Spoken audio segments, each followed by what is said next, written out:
Now, the University of Pennsylvania student who stood up and said, "I am not safe. Let me repeat, I do not feel safe," even though he had never been attacked or threatened with physical attack. And then now has become a sort of social media activist, always in defense of Israel, pretty much a single issue American who constantly defends Israel, constantly attacks those who are critical of it.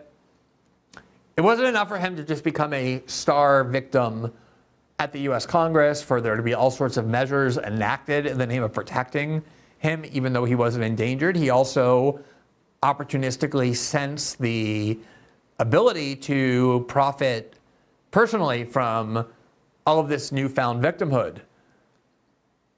And one of the things he did was he initiated a lawsuit with a fellow Jewish student who was a supporter of Israel against the University of Pennsylvania.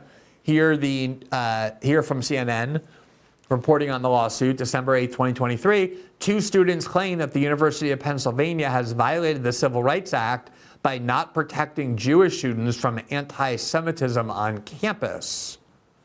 So he filed a lawsuit saying, it's not just that I feel unsafe, I am unsafe, and the fault of that is the university professors who didn't do enough to embrace me and hug me and hold me close to their chest and make me feel safe from all this anti-Semitism surrounding me. One of the books that was most celebrated was written by the psychologist Jonathan Haidt called Coddling the American Mind, which I highly recommend. And it's a book about, especially if you're a parent, it's a really good book to read about the tendency to overprotect children these days, to keep them safe from every conceivable danger, and how doing so can deprive them of the ability to develop the antibodies, both literal antibodies physically if you protect them too much from germs, but also metaphorical antibodies from things that make you uncomfortable in the world. Part of being an adult is to let kids feel uncomfortable, to have them navigate through life. And we've created this situation where not only is parenting now about overprotection of children to the detriment of their ability to grow, but extended childhood, where now we expect that childhood to extend to colleges, where you don't send your kids away any longer to be adults, you send them away to be extended children. And it's the job of resident assistants or college deans or college presidents to keep them safe, to shield them the way an overprotective parent would.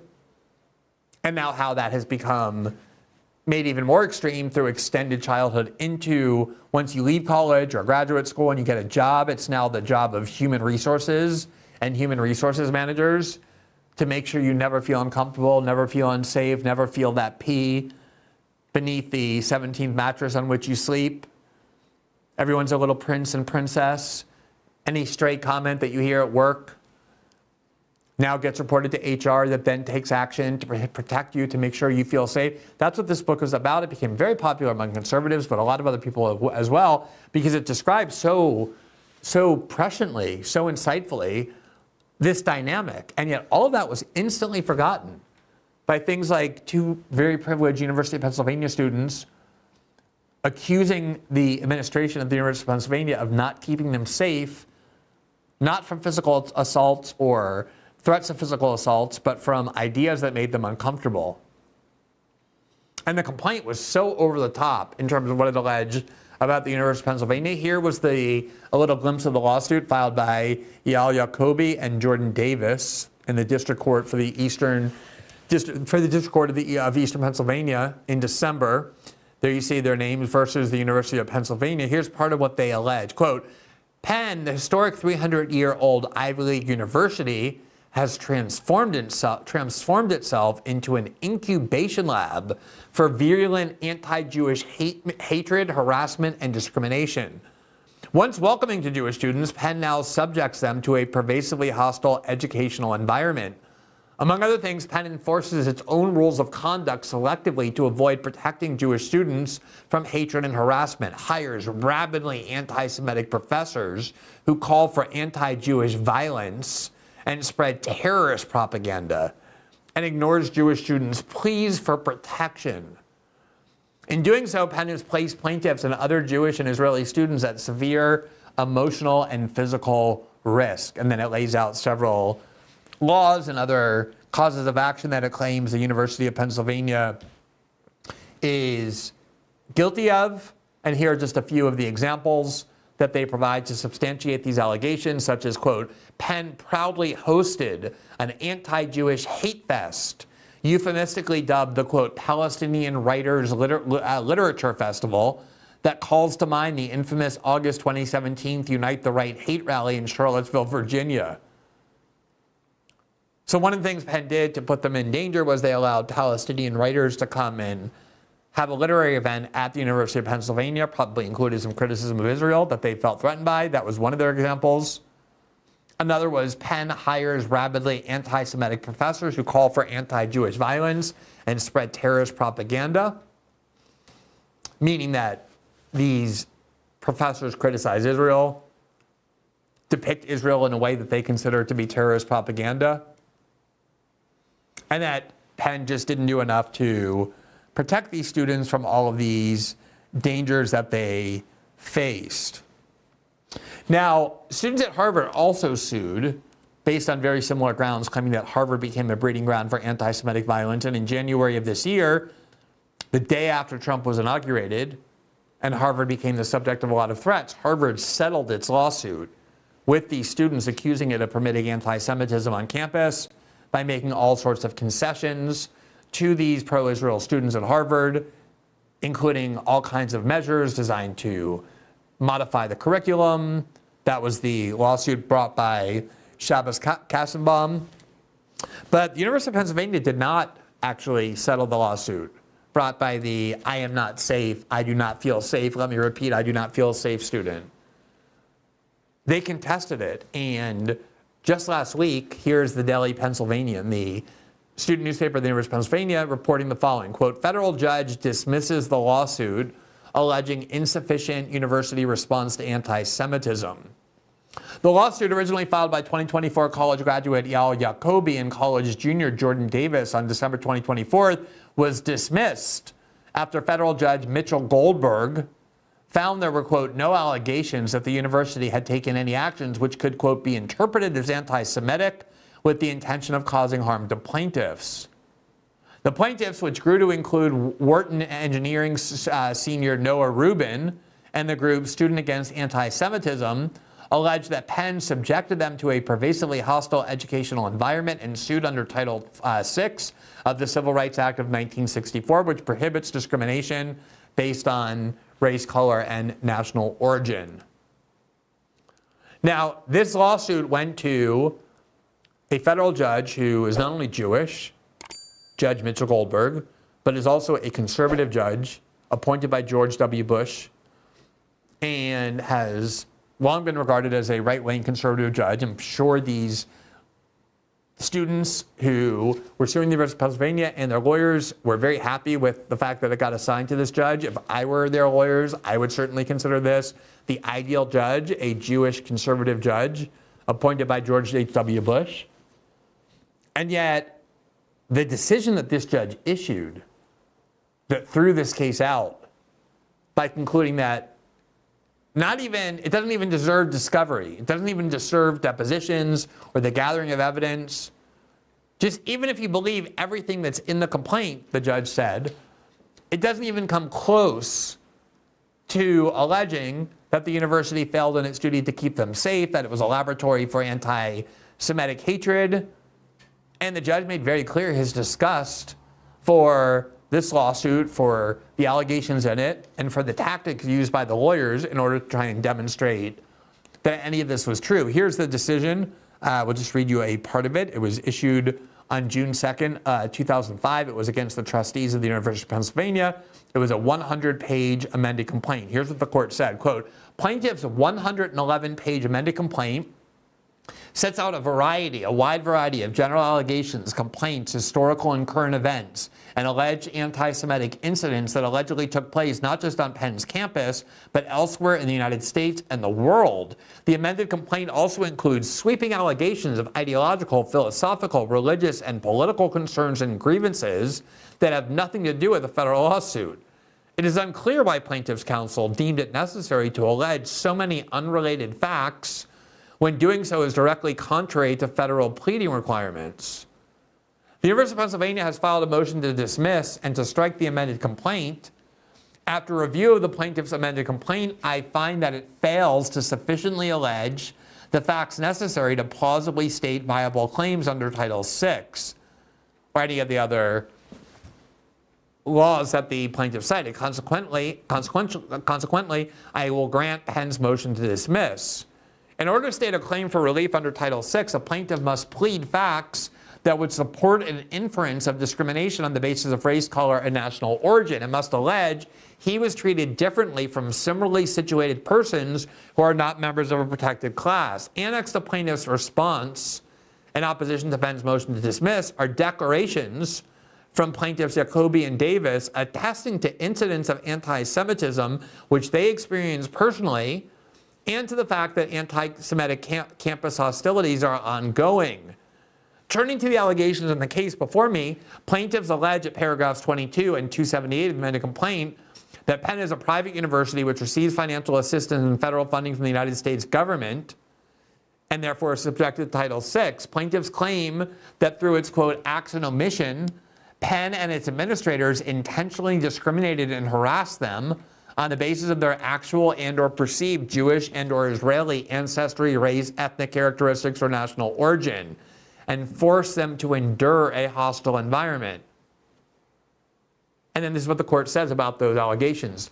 While plaintiffs spend an inordinate amount of space expounding on long past injustices and incidents, some of which dating as far back as 1993, and complaining that Penn did not take the actions or respond to their reports, letters, or emails in the manner which plaintiffs wanted, plaintiffs have failed to plead any facts showing either deliberate intentional discrimination or deliberate indifference on the part of the university. Indeed, I could find no allegations that Penn or its administration has itself taken actions or position which, even when read in the most favorable light, could be interpreted as anti-Semitic with the intention of causing harm to the plaintiffs. And here's the key. At worst, plaintiffs accuse Penn of tolerating and permitting the expression of viewpoints which differ from their own. So we're at the stage of a lawsuit. As I said, there's no depositions yet. There's no discovery of evidence that has been yet gathered. All that has happened is the plaintiffs filed their complaint. And when the defendant, in this case the University of Pennsylvania, asked the court to dismiss the complaint, the court is required to assume that everything in the complaint is true. Just assume that everything that plaintiffs claim happened in the complaint is true. No evidence has to be presented. It doesn't mean the court is saying it happened. The court is just saying, let me assume that everything alleged here is true. And the court is saying, even if I assume that everything they allege is true, that it happened exactly as they claim, it still doesn't even get close to proving that the university permitted anti-Semitism to thrive, subjected these students, including the one who went to Congress, stood by Mike Johnson and said, I do not feel safe. Nothing even close to proving that they were in any way endangered. At most, it says, the worst thing that you can say that the university did, and this is why I think it's so worth delving into this lawsuit, because it says so much about this entire narrative, is that, and again, this is the worst thing that could happen, that you could say that Penn did, that at worst, plaintiffs accuse Penn of tolerating and permitting the expression of viewpoints which differ from their own. This, the entire time, has been at the heart of this attempt to concoct this false narrative, this false epidemic of anti-Semitism in the United States in general, on college campuses in particular. I'm not saying there aren't a Jewish student here or one here who has been menaced or harassed. That's true of every member of every group, every day, in every college, every place. But overwhelmingly, this entire narrative has been based on the fact that not Jewish students, but pro-Israel students at colleges have to go to their college and hear people criticizing and complaining about and engaging in activism against a country that they love. And when they hear that foreign country that they love being criticized harshly, inside of them they feel uncomfortable. They feel unsafe. And a lot of students, not just Jewish students, who feel uncomfortable with ideas that they hear at colleges, especially if you're 18, 19, 20, just going to college for the first time, start saying, this seems like it's an attack on me. And we have reached a consensus in society, at least we had, that that kind of discomfort is part of life, that you're not entitled to have authorities protect you from feeling uncomfortable because you're exposed to ideas that you dislike. That's part of the experience of going to college and becoming an adult. And yet in this case, when it came to this one group of people, American Jews and Jewish students, suddenly all of that was thrown out the window and it all got treated as some kind of epidemic of violence that required basically a rewriting of our civil liberties in order to avoid. And finally you have this court, a Jewish conservative judge, not just throwing this lawsuit out, which is throwing out the entire narrative that we've been subjected to, but mocking it as nothing more than a complaint by these pro-Israel students that Penn permitted the expression of viewpoints that these college students disagree with. And that, said the court, was the entire basis of the lawsuit. And then the court goes on. The amended complaint acknowledges that Penn has responded to the anti-Semitic incidents and expression of anti-Semitism on its campus and has made efforts to address these problems. Many of the more than 300 paragraphs in the amended complaint contain language which is unnecessarily inflammatory and impertinent, and immaterial allegations that have virtually nothing to do with the claims which plaintiffs are endeavoring to raise. Filing of yet another amended complaint would be plaintiffs' third bite at the apple. Plaintiffs are cautioned that if they choose to file a third complaint, the additional allegations must be alleged in good faith and in compliance with Rules 8A and 11.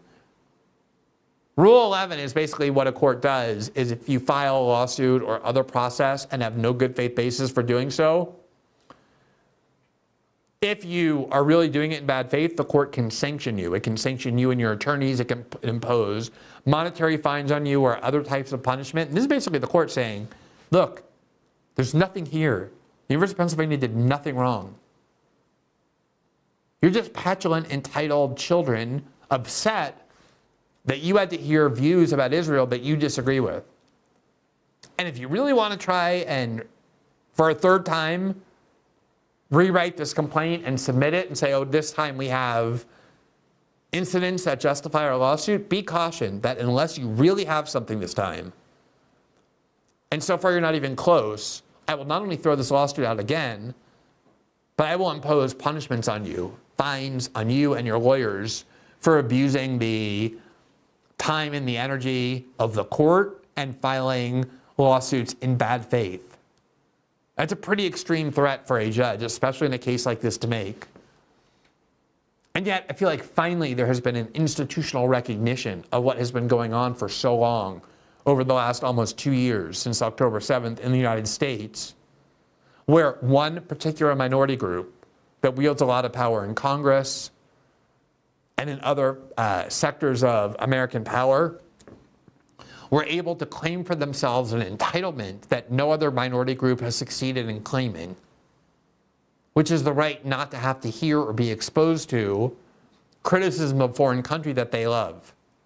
And here's finally a court saying, your complaint, your grievance is not that you have been made unsafe. It is not that the administration permitted anti-Semitic threats or violence against you. Your complaint is nothing more than the childish view that you have the right to be protected from views that you dislike, that you think the administration should have silenced and censored those views, and because instead these views were allowed to be expressed by other students, you're so upset about it that you have filed a frivolous lawsuit in court that if you continue to pursue, you're going to end up not just having your case thrown out again and scorn heaped on your claims again, but you will actually be punished this time. This is not aberrational. This has been what this entire movement has been about. Thanks for watching this clip from System Update, our live show that airs every Monday through Friday at 7 p.m. Eastern, exclusively on Rumble. You can catch the full nightly shows live or view the backlog of episodes for free on our Rumble page. You can also find full episodes the morning after they air across all major podcasting platforms, including Spotify and Apple. All the information you need is linked below. We hope to see you there.